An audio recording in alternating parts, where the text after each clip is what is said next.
Episode की शुरुआत में हम देखते हैं चायुंग पियानो बजा रही होती है और तब सोहा उसके पास आता है और बोलता है तुमको इस धुन के बारे में कैसे पता। और तब चायुंग बोलती है ये मैंने ही तो बनाई है क्योंकि मैं ही तुम्हारे बचपन की फ्रेंड हूँ जो एक्सीडेंट में मारी गई थी। मुझे पता है तुम यकीन नहीं करोगे लेकिन ये सच है, मैं फिर से जन्म लेकर तुम्हारे पास आई हूँ। और तब सोहा बोलता है मैं जानता हूँ तुम मुझे दिलासा देने के लिए ऐसा बोल रही हो लेकिन तुम टेंशन मत लो, मैं बिल्कुल ठीक हूँ। और तब चायुंग एक किताब के बारे में जिक्र करती है और बोलती है वो मेरे बचपन में सबसे फेवरेट किताब थी। और फिर हमें फ्लैशबैक का सीन दिखाता है जहाँ पर चायुंग उस किताब को पढ़ रही होती है और वहाँ पर चायुंग बोल रही होती है कि हमारे मरने के बाद भी हमारे पिछले जन्म याद रहते हैं। और फिर चायुंग सोहा से बोलती है जो मैंने तुम्हारे बर्थडे के दिन तुमको बॉक्स दिया था उस बॉक्स की चाबी उसी किताब के अंदर रखी हुई है। और तब चायुंग सोहा को एक लेटर देती है और बोलती है जब तुम उस बॉक्स को खोलोगे उसके बाद इस लेटर को पढ़ना। और ये बोलकर वो वहाँ से चली जाती है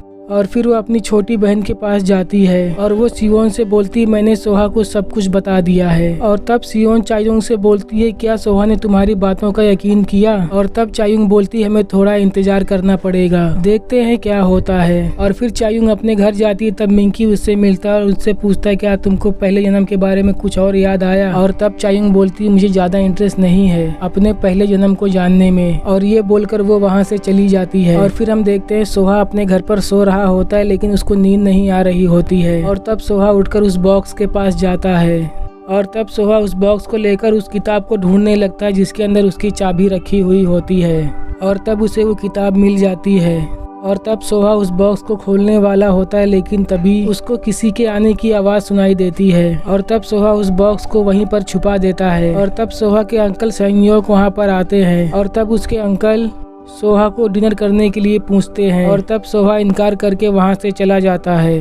और फिर अगले दिन चायुंग अपने ऑफिस में काम कर रही होती है और तभी वहां पर सियोन आती है और उससे पूछती है क्या सोहा का कोई जवाब आया। और तब चायुंग बोलती है अभी तक तो कोई जवाब नहीं आया। और दूसरी तरफ सेक्रेटरी का भाई नशे में होता है और तब चायुंग अपने भाई को घर पर ले जाने की कोशिश कर रहा होता है और तभी वहाँ से सियोन गुजर रही होती है। और तब उन दोनों को वो देखती है और उसे लगता है कि कोई तायुंग के साथ झगड़ा कर रहा है और वो वहाँ पर आकर उसको मारने लगती है। और तब तायुंग बताता है कि वो मेरा भाई है। और तब सियोन उससे माफ़ी मांगती है और तब सियोंग बोलती है तुम्हारा भाई तुमसे बिल्कुल अलग है। और तब तायुंग सियोन से बोलता है तुम यहाँ पर क्या कर रही हो। तब सियोंग बताती है कि मैं यहीं से घर पर जा रही थी। और फिर तायुंग सियोंग को बताता है मुझे तुम्हारे साथ रिलेशन बनाने में कोई इंटरेस्ट नहीं है, इसीलिए तुम मुझसे दूर रहा करो क्योंकि मैं जब सोहा के साथ होता हूँ तब लोग मुझे बोलते हैं ये हमेशा सोहा के साथ चिपका रहता है क्योंकि मेरे पापा एक ड्राइवर थे और इसीलिए मैं अगर तुम्हारे साथ रिलेशनशिप में रहूंगा तो सब मेरा और भी ज्यादा मजाक उड़ाएंगे और इसीलिए मैं तुम्हारे साथ डेट पर नहीं जा सकता। ये सुनकर सियोन रोने लगती है और वहाँ से चली जाती है और ये सब तायुंग का भाई देख रहा होता है। और फिर सीन चेंज होता है और हम देखते हैं सोहा अपने घर पर होता है और चायुंग की बोली हुई बातों को सोचकर उदास हो रहा होता है। और तभी हमें चायुंग को दिखाया जाता है जो कि एक अम्यूजमेंट पार्क में होती है। और फिर हमें फ्लैशबैक का सीन दिखाया जाता है जहाँ पर चायुंग सोहा को बोल रही होती है तुम मेरे साथ अपने बर्थडे के दिन अम्यूजमेंट पार्क चलोगे। और फिर हमें प्रेजेंट का सीन दिखाया जाता है जहाँ पर चायुंग अम्यूजमेंट पार्क में सोहा का वेट कर रही होती है और दूसरी तरफ सोहा वापस से उस बॉक्स को खोलने के लिए जाता है जो कि उसने छुपा कर रख दिया था।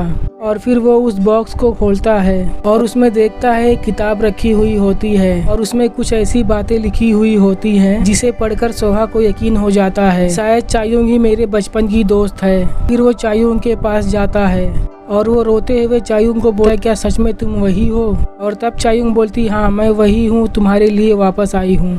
तब सोहा चायुंग को गले लगा लेता है। तब सोहा बोलता है मुझे माफ कर दो, मेरी वजह से तुम्हारी जान चली गई। और तब चायुंग बोलती है मैं तो सिर्फ इतना चाहती हूँ कि तुम हमेशा खुश रहो। और दूसरी तरफ मिंकी अपनी फ्रेंड से बात कर रहा होता है और बोलता है हमें चायुंग को रोकना होगा, वो सबको एक एक करके अपनी सच्चाई बताती चली जा रही है और इस वजह से उसको बहुत ज़्यादा तकलीफ उठानी पड़ेगी। और फिर हम देखते हैं चायुंग होटल के प्रेसिडेंट के पास आती है और चायुंग प्रेसिडेंट को कुछ ऐसी बातें बताती है जो कि सिर्फ सोहा की माँ को ही पता होती है। और ये सुनकर बहुत ही घबरा जाती है और सोचती है ये सब बातें इसको कैसे पता। और तब चायुंग बोलती मुझे सोहा की मॉम की आत्मा ने सब कुछ बताया है। और ये सुनकर प्रेसिडेंट बहुत ही डर जाती है और फिर चायुंग वहाँ से चली जाती है।